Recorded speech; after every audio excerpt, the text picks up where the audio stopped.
Hi guys, it's Rocky. Welcome back to my channel, and it's time for our January reading wrap up. I've seen people do these wrap ups a couple days before the month ends, and it always blows my mind because I feel like, are we not reading up until the last day? I don't do my wrap up until the last moment because I might finish a book that last day. I might. January, actually, on the 31st, I finished 2 books. So yeah, I wait till the last minute. Once the first hits, that's when I go and calculate, okay, what did I finish in all of the month before? So I need to know, when do you do your wrap up? Do you wait till the very last day or you do it a couple days before? Let me know. We're going to go through these and I'm going to tell you if I would or wouldn't recommend them to you and why. Because there's always a reason. Love at a Funeral by Shay. Yes, 100%. This was a great romance story. I loved both of the characters. The FMC and the MMC, I think together they were great. There was a lot of drama throughout this book that kept it really interesting, but not so much within their relationship, but with who they were dealing with, you know, like family, friends, and things like that. Super entertaining from beginning to end. It starts off very crazy. The FMC finds out that she's a mistress at her man's funeral. And then the title, Love at a Funeral. Yes Ma'am, No Sir by Coach Carter. This was my nonfiction read of the month. One of my goals this year is to read one nonfiction book per month. I wanted to read it because I had just recently rewatched Coach Carter, and I think in like the end credits it said that he's an author, and I said, oh my goodness, I would love to read this book. I ended up listening to it on audio, and I think for when the time the book was written, it was great. But I think now, not so much. It felt a little dated to me. So this is going to be a no for me. I would not recommend this to anyone to read. If you like it, I love it. I think I would have enjoyed this more around the time that it came out. But at the time that it came out, I would have been too young to enjoy it. So still no. How Not to Drown in a Glass of Water by Angie Cruz. Yes, this was so entertaining. This was such a different story than any that I have read. Just the way that it's being told. The FMC is from Dominican Republic, and she's been in New York for quite some time working in a factory, and then she loses her job. So she has to go back into the workforce. So she is meeting with this counselor to help her look for a job. But instead of trying to get this job, she just ends up going into a full-on story of her entire life and just everything but getting a job. And the way she tells the story is just really endearing to me. She really made me like her by the end of the book. Even though I was just like, girl, get it together. But I had a great time reading this. Hunting Ava by Kiki Swinson. This was okay. For me, it's a no. As far as thrillers go, I just felt like it was missing quite a bit. I was entertained, but I wasn't wowed by it. Even though it started off really crazy, it had a lot of potential. Just as the story went on, I just didn't love it. Pretty Girl County by Lakita Wilson. I'm going to say yes if you like YA books. It is a YA, and so, of course, you're going to have kids that do things that don't make sense, but I was thoroughly entertained. I do enjoy YA books, so yes.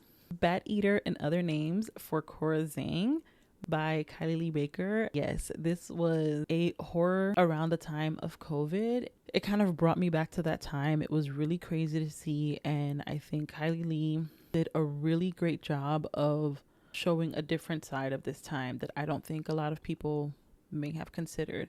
And maybe you have, but I think many have not. It had its funny moments, but really, it was really dark. It was really thoughtful, and it was just really different, and I was here for it.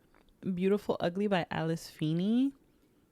It's a no from me. I am still annoyed every time I think about this book. Most of it was really good, and I was thoroughly entertained, and then it fell flat. So no, not even a little bit. Just Right for Christmas by Shon is a yes for me, but of course, if you've read Just Right, this is just a little novella telling us kind of where the characters are, which I think if you loved Just Right, is just like a quick, hey, how are my favorite characters doing? Short, sweet, a nice little check-in. The Mortal Affairs by Granger, 1000% yes. This was my favorite read of the month, and I know one of my favorite reads of the year as well. It was so good. A fantasy like I've never read. Of course, you'd have to read the first 3 books in the Drew Collins series. 100% worth it. I believe there's 2 more coming out, and you just have to get into it. A fantasy with Black characters and so many different mythical creatures. So many witches, werewolves, sirens, nymphs, everything that you could ask for. I want to say it's True Blood and Harry Potter, but I've never seen True Blood, but I believe that's how the author described it.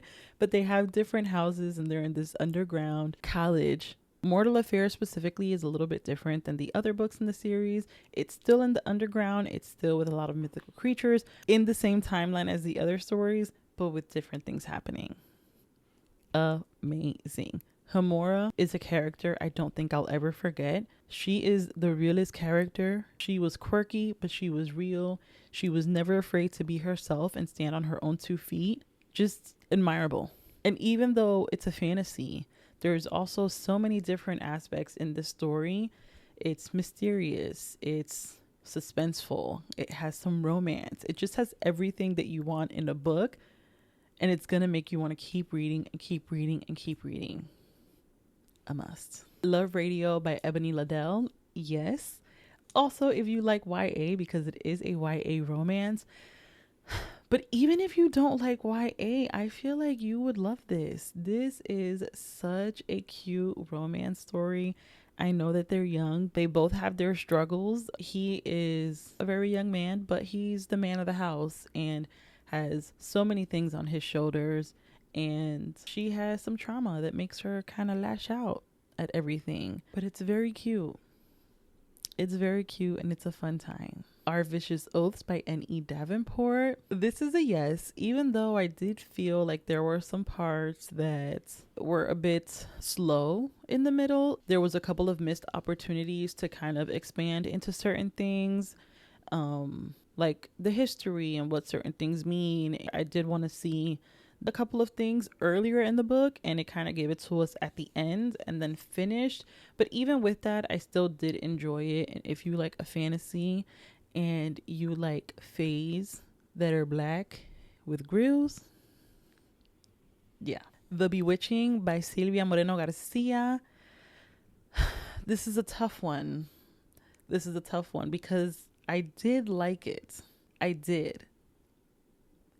But the relationship between one of the FMCs, it's 3 FMCs and 3 different timelines. And one of them specifically in 1908, Alba, her relationship with her uncle Arturo made me so uncomfortable from the very beginning until the very end. As much as I enjoyed it, I don't know if I would ever recommend this to anyone simply for that, really. So I'm going to lean with no. Want Your Mind by Morgan Bridges? Absolutely not. I wouldn't recommend it for you because I don't even think that I should have finished it. I'm not sure if it's that dark romance isn't for me or if just this book just didn't do it correctly for me. I don't like... And I guess this is not something that I just see in dark romance. It's something that I see in romance, in some of them, in any subgenre of romance. When the man starts acting like a father figure, it really gives me the ick. It's really gross to me. I don't understand it. And then the girl just kind of like, just gives in, and it's just like, oh. And I hate it. I hate it really, really bad. I also feel that with dark romance, okay, I understand that the MMC is morally gray, but there's reasons for why he is the way he is. But I need you to give me those reasons. I need to understand, well, why is he this way? So I could be like, he's crazy, but I get it. If you don't give me anything to make me feel like, oh, okay, I get it, then I'm just like, what is wrong with this guy? I understand that books are fictional. I understand that things are not real. But I just need things to make sense for me. In this case, he's a lawyer, but he beats people up in the daytime. and there's no cameras, nobody sees this, nobody reports him, nothing. And if they're like getting rid of camera evidence, then say that. You don't gotta say it all throughout the book, but say it once so I know that you have these capabilities. There is a second book. I will not be reading it. No, thank you. If you've read any of these and you would give a different yes or no than I did, let me know. Let's discuss.